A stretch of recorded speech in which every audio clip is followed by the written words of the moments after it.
The date is March 24th, 2024. The location is the Yankee Air Museum in Belleville, Michigan. The time is 2:45 p.m. And today, the person being interviewed is Betty Ann Henrian Burrell. Betty was born on March 12th, 1925. Betty worked at the Vickers Army plant in Southfield, Michigan during World War II. This interview will be conducted by Claire Kitchen-Dahl. This interview will be videotaped by Gary Delisle. The observer present is Betty's niece, Linda Martinovich. This interview is being conducted on behalf of the Oral History Project at the Yankee Air Museum in Belleville, Michigan. Betty, thank you for allowing me to interview you today to share your memories of working at the Vickers plant during World War II.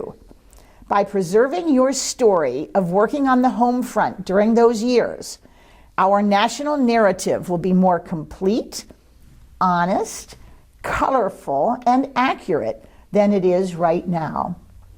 Primary documentation is vital to any study of that world conflict, and the National Veterans History Project appreciates your willingness to help fill in the gaps. For the record, please give your full name, including your maiden name. Betty Ann Henrian Burrell. When and where were you born? March 12, 1925, in Highland Park, Michigan. And you were born in the hospital or at Yes. home? The hospital. That means if you were born in 1925, you are now just a new 99-year-old person. Yes. And I know that when you talked to me about that, you had quite a celebration for 99. Whoa. What kinds of things happened? First, my daughter and her husband took me downtown Detroit at the Renson building, and we had dinner at Joe Muir's seafood restaurant. Okay. Keep looking at me. Keep looking. And what else? You had dinner at downtown? Yeah, and they made the announcement, the maitre d' made the announcement that I was 99, celebrating my 99th birthday, and everybody should sing happy birthday to me. So the whole restaurant sang, and then people came up and wanted to take my picture. Oh, and they gave me a special piece of birthday cake in a plate, and they wrote with the chocolate frosting, happy 99th birthday. Wow, what a celebration. And I think you had some 99 balloons, or the big digits that said 99. That was my son. He came to the then the next one, that was Saturday night. They celebrated a few days early because they live in Holland, Michigan.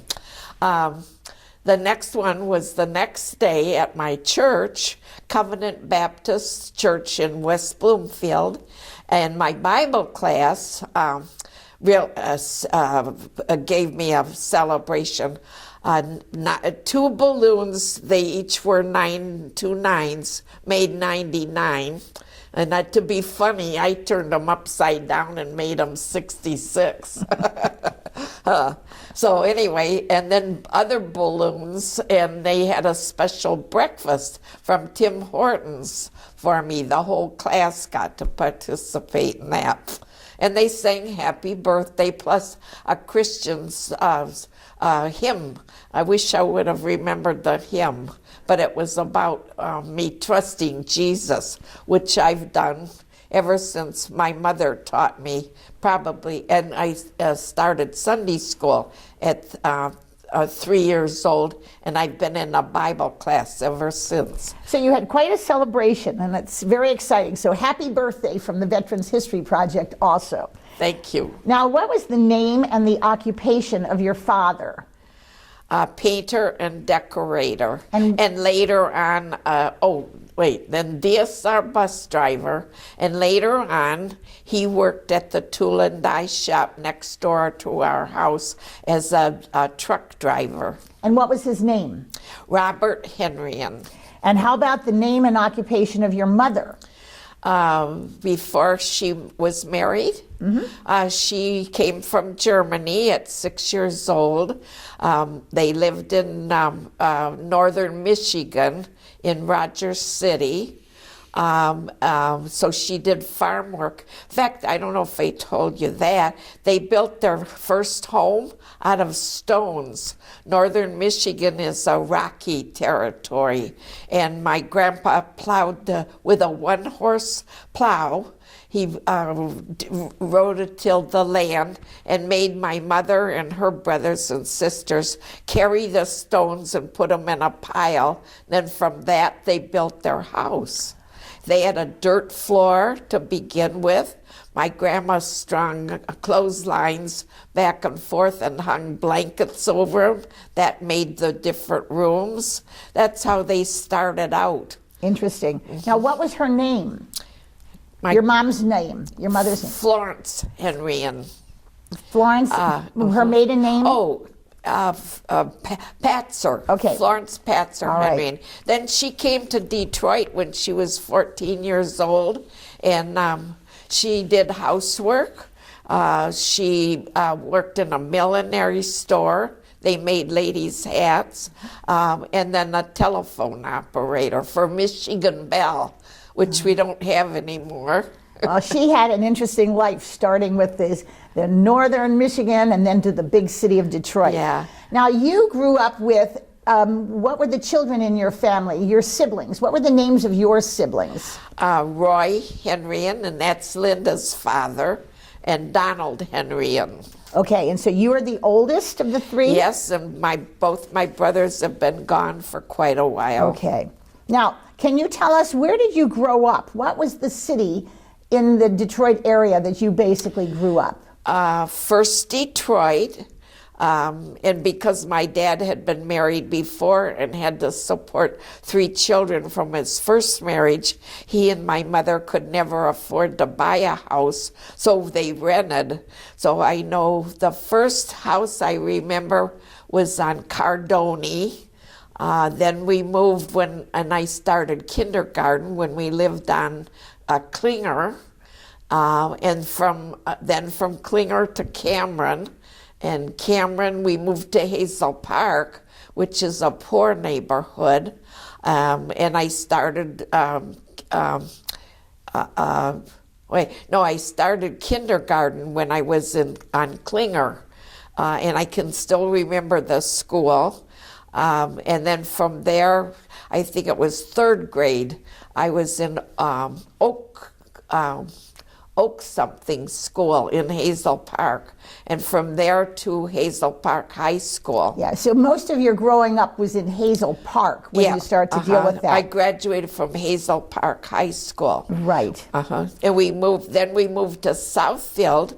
That was a kid house. I know, you mentioned that to me, that you said that your family bought a Sears house when you were 16 years old, around 1941, and your family did all the interior work. So tell us about that. So I still had a year and a half of high school left. And they told me when we moved to Southfield, boy, has that changed now. They didn't have a high school in Southfield. They were going to send me to Redford or Cooley. Cooley is Detroit, Redford is in Redford. And that their average graduating class would be between 600 and 700. And that petrified me because there were only 52 in my January class at Hazel Park. So I wanted to continue there. And at first I boarded with people in Hazel Park because my mom and dad couldn't afford tuition. And then the last 6 months, the people wanted me to babysit on the weekends, and that prevented me from going home to see my mom and dad, and I didn't like that. So when September came, I only had 6 months left to graduate. I took 3 buses from Southfield to school every day. And so that's why I graduated in 43 from Hazel Park. Okay. But we moved in, 6 months before the war began In July, that's when we moved to Southfield. So the war started in December of 1944.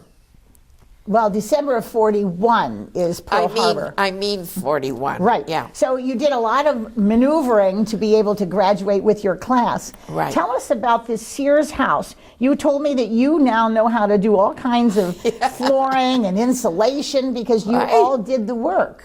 Because Sears Roebuck delivered only the shell of a house. So they put up the outside with the siding, but I don't know how it worked. Maybe, I think probably whatever you could do yourself, then they left that up to you. So when we moved on 4th of July in 1941, we started out the first few nights, we could see through the scaffolding, all the rooms, and my mom hung blankets to make it into the 2 bedrooms we only had. And then we started with the walls. And so I know how to do that. You put them, and they didn't have plasterboard in those days. They called it rock lath. They were about 3 feet long and 2 feet wide, and it was plaster covered with gray paper. And you nailed those to the studs, and then the outside walls you put insulation in, and then you put the rock lath on top of the insulation, but you didn't have to do that with the inside walls. So we hurried up and made our bedrooms, and they deliver the toilet, the sink, the bathtub, but my mom and dad chose to have a ready-made sink. The sink was in the middle, and that was made of white, I think they called it porcelain white. It was, or maybe tin covered with porcelain. So we did the kitchen, that part. My dad had to hire somebody to do the plumbing and the electricity. Sears just gives you the house part. Right. So it's up to you to do the rest. Oh, and then we did they had plywood for flooring. So then they left oak flooring for you. And when we had time, because I had to go to school and my dad had to work at the factory next door, we called that, the pieces fit together.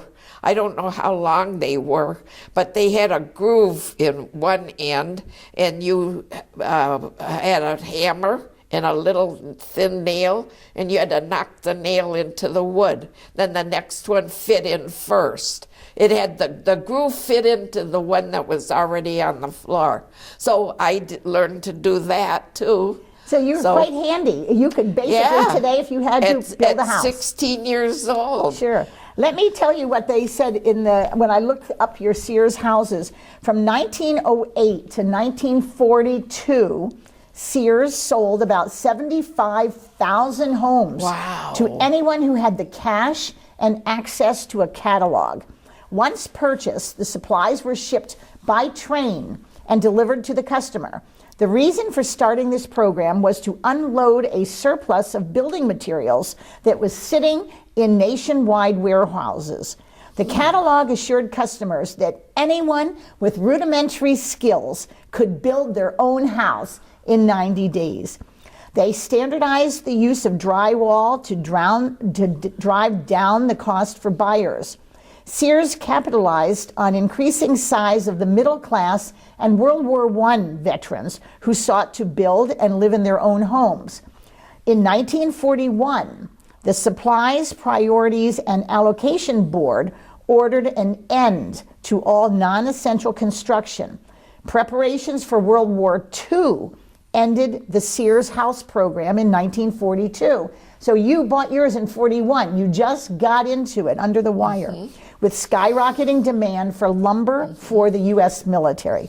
Homes could only be purchased for employees in defense industries like bomber plants, aircraft plants, shipyards, and tank plants.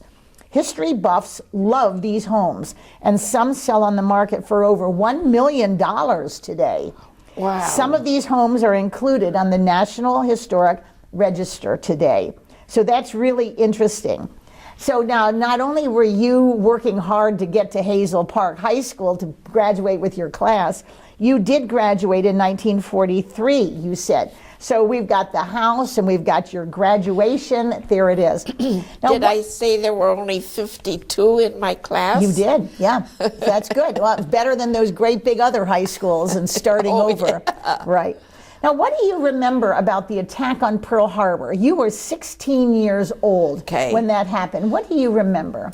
Well, I was babysitting for that family in Hazel Park in order to continue to go to school there. And I still remember, I can picture myself. It was a Sunday night. President Roosevelt made the announcement over the radio. And I remember his words too. In fact, I have a 78, I should have showed you that. I have a 78 record that you could buy with President Roosevelt's speech that he gave that night, telling us that Pearl Harbor was bombed.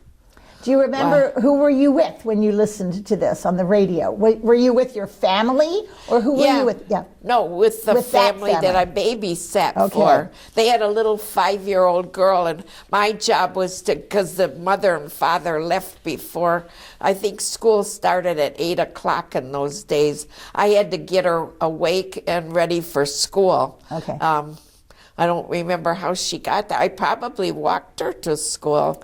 So now, did you have any good friends or relatives serve in World War II? Yeah, my brother Roy, your brother's Don. My brother Roy wanted, and in those days this is different too, they drafted all the men. You had to go to war. Today it's voluntary. And my brother Roy, they drafted him, but when they test you, and they took the best of the men, my brother was colorblind and he had flat feet, so I think they called that defer. Anyway, he wasn't accepted, and he wanted to do his part so bad, so he joined the Merchant Marine, and they accepted anybody. And he served for 2 or 3 years with them, and he saw action, but he wouldn't talk about it. I know he had a plate put in his head, so he had an injury there, but otherwise his limbs were okay. Good. So many of them came back without arms or legs. It's so sad. I know. And you said that your brother Don later on served in Korea. Oh yeah, he was drafted, and he was a Merchant Marine. Okay. Boy, they have the cutest uniforms. Most of us girls like the Marine uniforms the best. Now, you told me also that you had 2 friends from high school that unfortunately died in the war. Yeah, that's going to make me cry. Are you showing my pictures? Because they're on one of the pictures. That was taken in January when we graduated.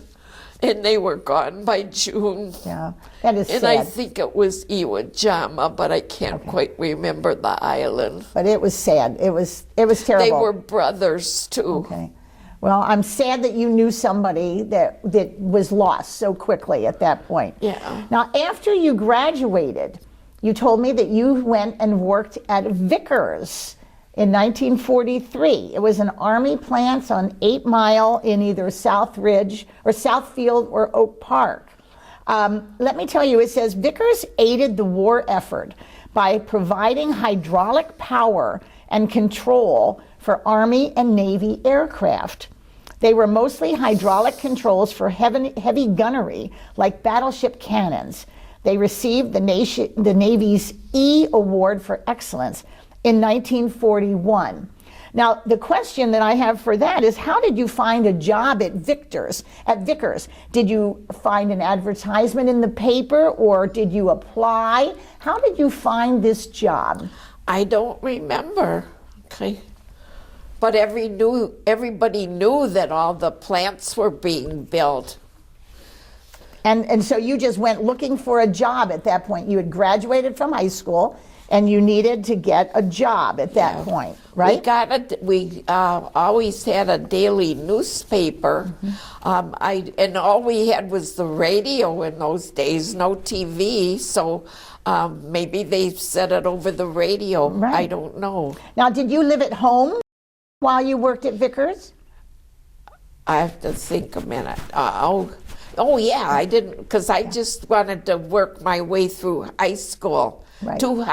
so I could graduate. So I only stayed with the people in Hazel Park, 2 families, before I graduated. So to get to Vickers from your house, how did you get to it? Did you walk or take the bus? A bus. A bus. Because we were just 1 block north of 8 Mile, all the buses ran on all the mile roads. Okay. So I was able to catch the bus across, and that's another thing, 8 Mile has changed a lot. It was a divided highway, and today I think it's huge. I know it's about 6 lanes, and it was only 2 lanes, 1 each way. Well, you said that your mom was able to actually watch you walk from home, Right, make yeah. sure you caught the bus because it was in night. Because especially in the winter, it's Right. dark. If my school started at 8 o'clock, I probably had to leave the house at least by 7. Okay. So, and then the bus driver got to know me too. I'm sure. Well, you're friendly enough. I'm sure that bus driver got to know you. Now, what did you do at the plant? What did you do at Vickers? I have a little model that you talked to me one time about. Tell us what you did. As I remember, it was this size, but the sides went up, so it made a wall all the way around. And my job was to start 2 wires and put them through the hole. I probably had to fasten it somehow. And then I was to twist it, to put them together and go from here to there, then bring it around to this one, back to this one, and back to where I started, and then with wire clippers, clip it off. And I don't know what I did with the excess. Well, there shouldn't have been much excess wire. And this is when they put you on the night shift when you first start. And I didn't mind that because you got 10 cents an hour more than the other shifts. Every plant was a 24-hour shift of 3 8-hour shifts. So anyway, then when I cut the wire, I took it over to a tank that came up to about here, and it had pink oil in it. And I dipped the part in, and I don't remember where I took it. But I got, they said they were laying me off, and I think I was only there about 6 months, because I remember I started probably January or February, and I know I was working there when the weather was hot, because I couldn't sleep in the summertime. The sun comes up early, and my bedroom was had the sunshine come in. The shades weren't room darkening shades back in those days, so my mother hung a blanket over the window to make it dark, but no air conditioning back in those times, so the window was open, and the little kids next door came over, because we were my dad made our own cement driveway too. I remember he could rent cement mixer, and he and my older brother Roy mixed the cement, and they made a cement driveway out to the street, which, by the way, were gravel roads in those days too. So the little kids next door came over to our driveway, which was right next to my bedroom, and they'd ride their tricycles up and down and whatever else they did. And they kept me awake. I couldn't sleep in the daytime. So by the time I got to work, I started falling asleep at work. And when I was supposed to take the wire from here to there, it was still coming toward me. And when I was ready to fall backwards, going to sleep, I'd wake up. And the wire was about this long, and it's only supposed to be from here to there. So they said they were laying me off because they had to wait for another government contract. But I think it was their nice way of saying you're fired. Now, what happened after you dipped this piece? Did you have any gloves or anything? That part I don't remember, but I would have to have another part to start over again. Did you wear gloves when you dipped your hands? No, and my hands broke out. So after that, I wore gloves. Okay. So that's another thing. When, later on, they came out with the Xerox machines. Boy, my hands broke out from that too. Well, let's talk here. Let me have this thing back. Okay, let me get some extra details from Vicker. Did you have a punch clock that you had to punch in or out? Yeah, Okay. And did you wear a special ID badge with did it have a picture on it? Okay. And I think a number too. Okay. A picture and a number. And you said you worked the late shift. From midnight till 8 o'clock in the morning. Well, no wonder you were tired if you didn't get to sleep when during you the don't day. sleep. And you're working hard all night.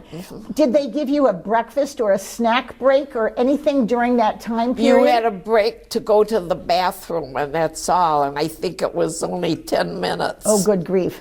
So they didn't give you like a just any kind of a snack, nothing. You just worked all that time. We could get, I remember you could get a beverage, but I think they brought it to us. Okay. And you had a choice of water, coffee, or chocolate milk. Okay. So I probably did all three. Probably. Now, did you work alone or were you part of a team? No, I was all by myself. Okay. But on an assembly line, whoever was next to me was doing the same thing. Right. Both sides. I don't know if I was the first one or that part I can't. But was it a moving assembly line or you were just all in a station, a stationary station? You had the same spot every day you went to. All right. Did you think that the factory was loud? Was it real noisy, or do you not remember that kind of? I don't remember that. Okay. How about, do you think it was dirty, or did it feel pretty cleaned up? No, it was clean. Okay. And we had lights up on the ceiling. All right. And it was summer. Did you have the windows open? I don't remember windows. All right. All right. Now, what did you wear to work? Don't remember that either. All right, you don't think you needed to wear a uniform? But in those days, I know we didn't have pants. Women didn't wear pants. Right. Well, sometimes they did in the factory, so you don't remember that you didn't. You were in a dress. Maybe they gave us overalls. Okay. I think that's what they did. But we didn't have them. You got them when you got there. Okay, that's good. Did you have to wear safety glasses? No, because my part didn't require that. And did you have to cover your pretty hair? Probably, yeah, because we covered it. All the people that worked in a restaurant had to wear hair nets. Right, but you weren't in a restaurant. You were on the factory, but you think you had to cover... No, but I'm just saying how times have changed. Right. Because you don't do that anymore today. Absolutely. They were always afraid of getting hair in something. Right. So I probably had to wear a headpiece so I didn't get a hair in that part. Right. Now, do you remember how much you were paid? No, I just know I made 10 cents an hour more than in the afternoon and the day shift. Well, that means you were getting rich. 10 cents was a lot of money. That is a lot of money. Days. Well, I was going to say, if you don't remember how much you were paid, but you at least, did you feel that it was fair? You were glad you were being paid, and it felt fair to you. I remember my salary at Detroit Diesel. $40 a week, and that was in the 50s. Yeah, that was after the war when people were being paid more. My husband made $5,000 a year, and I made $2,000. Do you know whether or not during the war you bought war bonds? Oh, yeah, all the time. Okay, good. They took it out of your salary. Okay. And then what else did you do with your money? Did you save it or give it to parents or No, because buy I things? wanted... my bedroom was real tiny. I only had a twin bed, so I bought myself a bedroom outfit. And the first thing was a typewriter. I got the typewriter when I was 16, and a desk. And the typewriter fit down in the desk, too. You brought it up and made it level with the top. Then a sewing machine. I made all my clothes in those days, starting, well, I might have gotten a sewing machine even before I was 16. I don't remember, but I made my own wedding gown. And all 3 bridesmaids' dresses, and all 4 materials came to only $65. Well, you remember all that. That's good. Now, what was your social life like during this time while you worked at Vickers? Did you? So I was 18 then. I turned 18 in March. Gosh, I don't know. I didn't have a boyfriend. Well, because they were all in the war. Sure. You told me that you used to go to the Fox Theater sometimes to hear the Fox Theater. Oh, yeah. Okay. I had a real good girlfriend in high school. We did everything together. But when I moved to Southfield at 16, she always stayed in Hazel Park. She was even married and her married life was in Hazel Park. So I'd take the 8-mile bus to Woodward, and then I'd meet her at Woodward, because Hazel Park was north of Woodward and also east of Woodward. That was the dividing line between east and west. And we'd take the streetcar to 6 Mile in Woodward, and that's where we went to the show. There was also a bowling alley nearby, so we bowled. And you still bowl, don't you? I just celebrated I'm in 2 leagues. And I just had 2 birthday parties the last couple weeks in my bowling leagues, That's too. fabulous. Anyway, so we would meet, and sometimes we'd go to a restaurant and eat, too.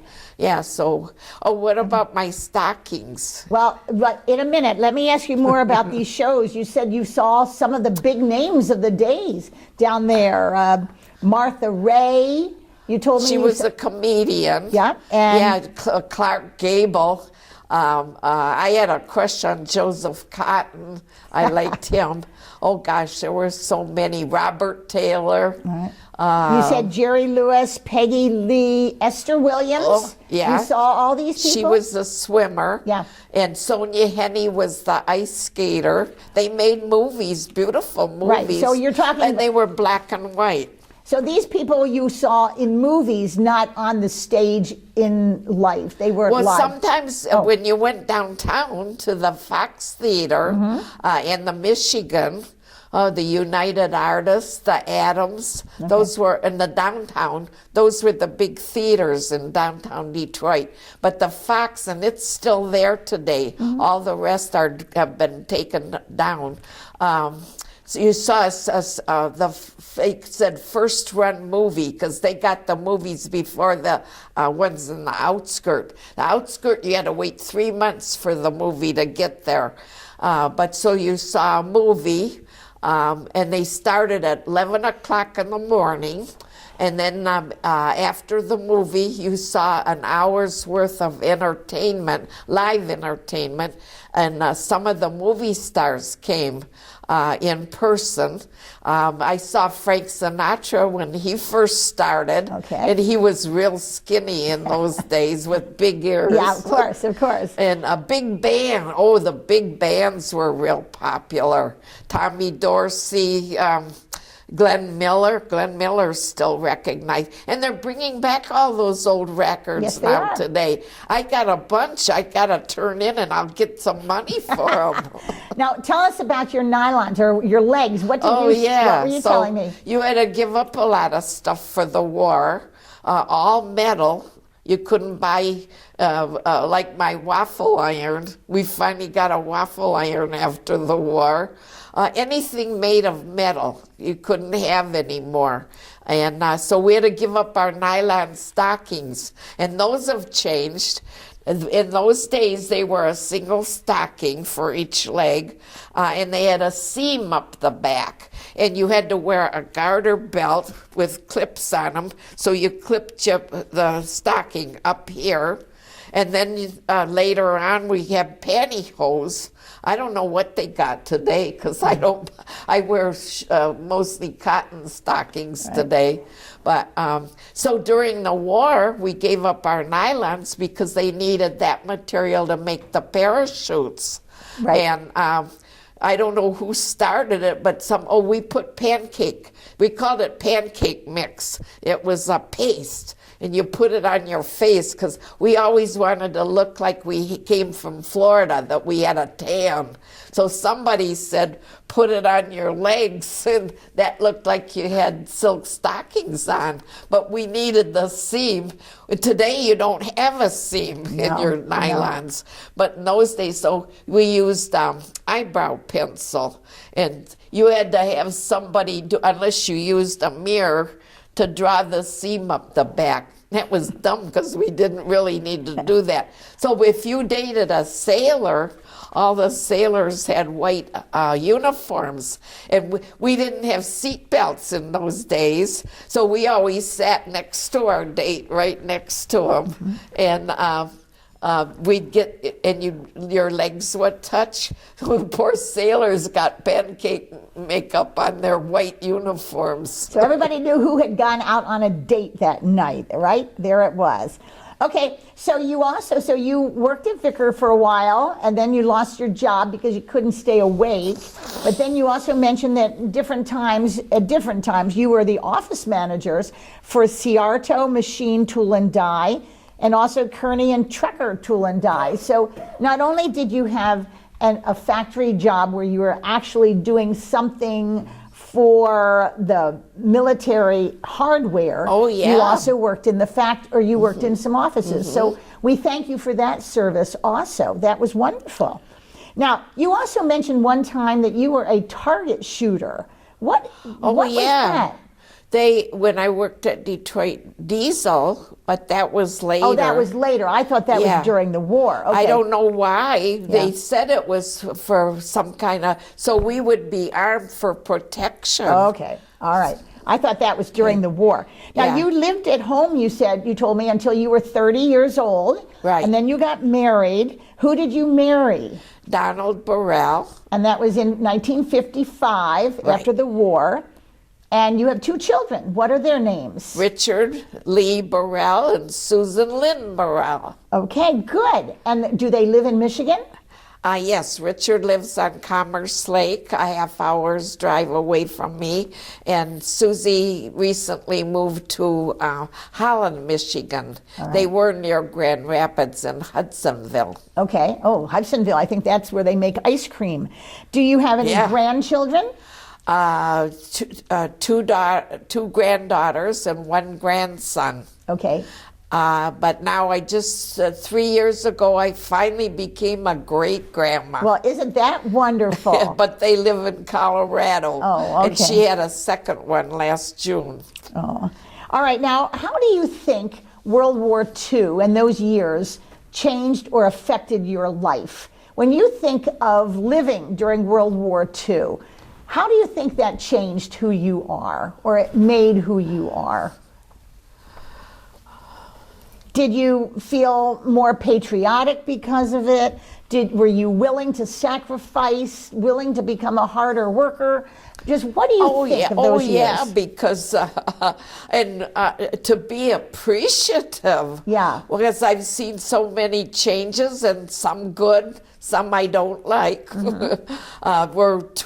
We're in too much technology today, and I think we're wasteful. We invent something and we get used to it, and it becomes obsolete too soon. Right.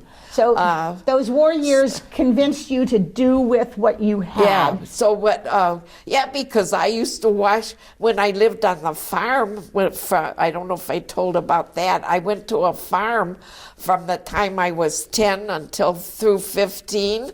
And the farmers were poor in those days.